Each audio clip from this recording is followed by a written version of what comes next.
So pretty much all the major camera manufacturers have released a really good, compelling camera this year. You've got the Canon C50, you've got the Sony FX2, you've got the Lumix S1 II and the S1R2 and the S1 IIe as well. But then you also have the Nikon ZR, which is a very interesting camera because of the price, and that's $2,200 US. And I was thinking, so where does that leave my S5 IIX? Like, the Lumix S5 IIX has incredible value for what you actually get in this, but is it better than the Nikon ZR? That's kind of what I want to discover in this video. So just before we get into absolutely everything, I just want to preface from the start that you don't have to upgrade to every single new camera that's coming out, because the camera that you currently have might actually still be perfectly fine for the work that you actually do. It's when you start running into complications with the current camera that you have, and the new camera that you're looking at may actually solve those problems, that's when you may think about switching. But most of the cameras that we get nowadays are incredible when it comes to image quality and performance. It really does just come down to little bits and pieces that will suit certain workflows and certain jobs, and it is personal preference, so just definitely remember that when we get into this video.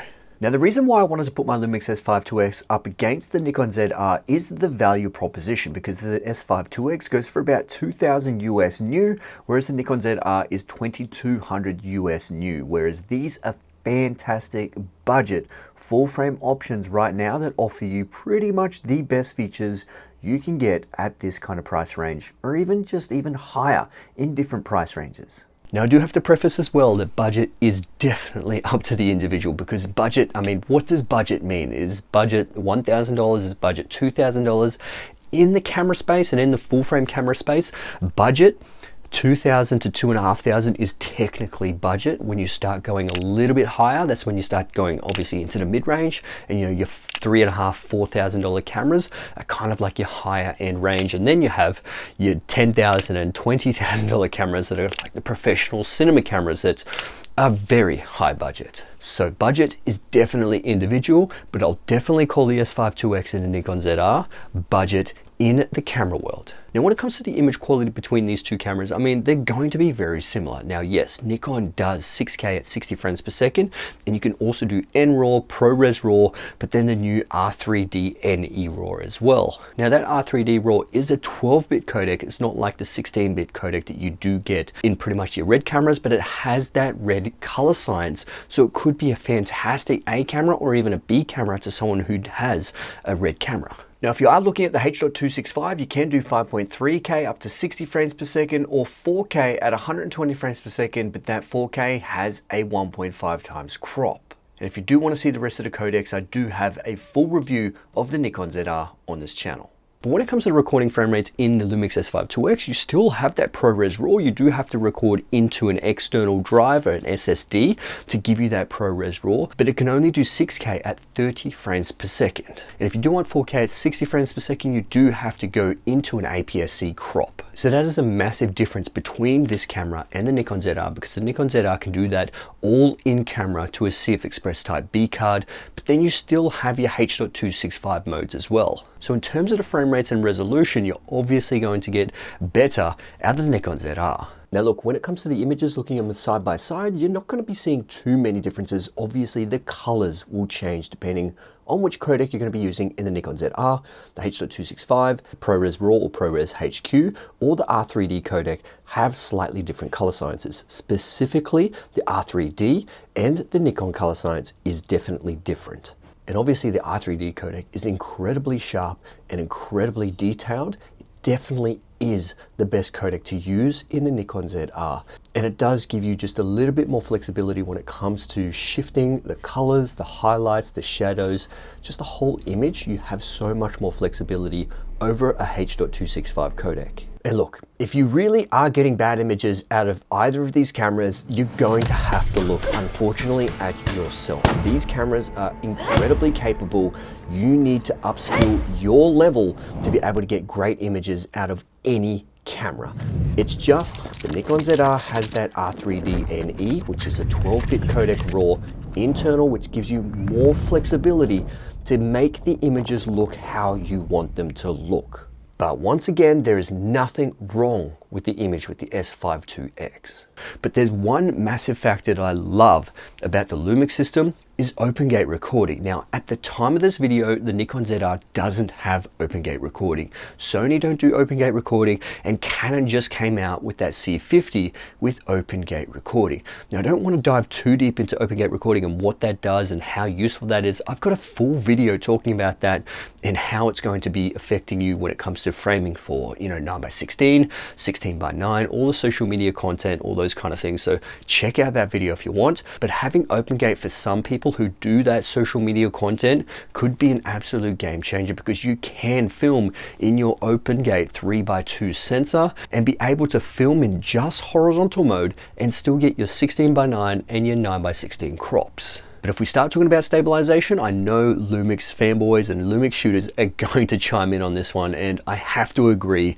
The S5 IIX is incredible when it comes to stabilization. You can pretty much throw your gimbal out the door into the garbage, because this is almost gimbal-like. If you really take the time and harness and hone your skills when it comes to handheld shots with the IBIS and that digital stabilization, it's incredible. And just as a note, with the Nikon camera, you do have to drop it to 4K to be able to use the vibration reduction or that digital stabilization. I can't find an option where you can adjust it with the 5.3K in the Nikon ZR. If anyone could obviously chime in the comments and let me know if I'm doing something wrong, but it does seem like you can only use digital stabilization in 4K in that Nikon ZR, which obviously is not a great thing when you are comparing it to Lumix S5 IIX that can do stabilization in pretty much every mode. But to put all that on top, if you do film with anamorphic lenses, you have anamorphic D-squeeze modes, but then also that stabilization for all your anamorphic lenses. So you have 2 times, you got 1.8, I think it's 1.5, 1.33. There's a whole bunch of stabilization modes if you do use anamorphic lenses, and that is absolutely massive. Plus, you pair it with that OpenGate recording. And also talking about those anamorphic lenses, you do have the anamorphic D-squeeze in camera as well. So you can D-squeeze it, and you can obviously see it on the back screen. Sure, it's a small 3-inch screen, just like the Sony's, but this is a little bit more higher resolution than the Sony's. But that Nikon ZR screen is a 4-inch screen. It is crazy bright, 1000 nits. It is crazy bright and just massive. You can see absolutely everything on that, and you pretty much don't need an external monitor. But if you do have anamorphic lenses, you don't have anamorphic D-squeeze in the Nikon ZR at this point in time of recording, so you will actually have to use an external monitor to be able to de-squeeze it right there and then, so you can see what your framing composition's like. And in saying that, if you do use an external monitor on the Nikon ZR, it's a micro HDMI, which we all know is just not amazing at all. Whereas the Lumix S5 IIX has a full-size HDMI, which I'm pretty sure every camera should definitely have. But in saying that, with the Nikon ZR, if you use that small rig cage that I actually had, it's absolutely incredible, because you can actually use that HDMI clamp and just clamp it there, and it will be perfectly fine. It's not going to completely rip out. And just with that cage, it does make it a little bit more ergonomically friendly when it comes to the handle, because there pretty much isn't any side grip on that Nikon ZR. Whereas the Lumix S5 IIX, it obviously has a really nice grip. I personally feel like this body right here, or the S1R2 or the S1 II, have the best bodies you can get right now when it comes to hybrid cameras. Now, when it comes to the audio department, this is where the Nikon ZR absolutely demolishes the Lumix S5 IIX. The Nikon ZR has 32-bit float internal recording into the camera. You can even have 32-bit float recording with the scratch mics that's on the camera, or into the 3.5mm audio jack, or the top hot shoe, which they're going to be bringing out the shotgun microphone as well, which is just absolutely incredible for filmmakers.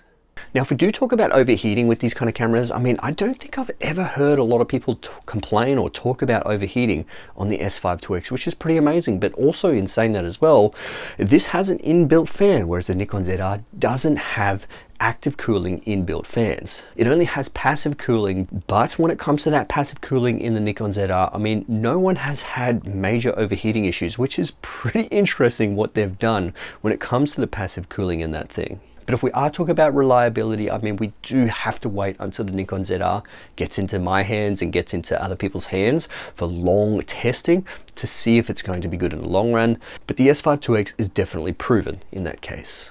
Now, if you predominantly do video recording, the Nikon ZR is absolutely catered towards video shooters. It does have, tally lights on there. It's got a whole bunch of features within the camera that's pretty much suited towards video shooters. Whereas the Lumix is kind of like a hybrid camera. It is suited towards photo and video, and it has that mechanical shutter in there. So it's 1/8000th of a second when it comes to the shutter speed.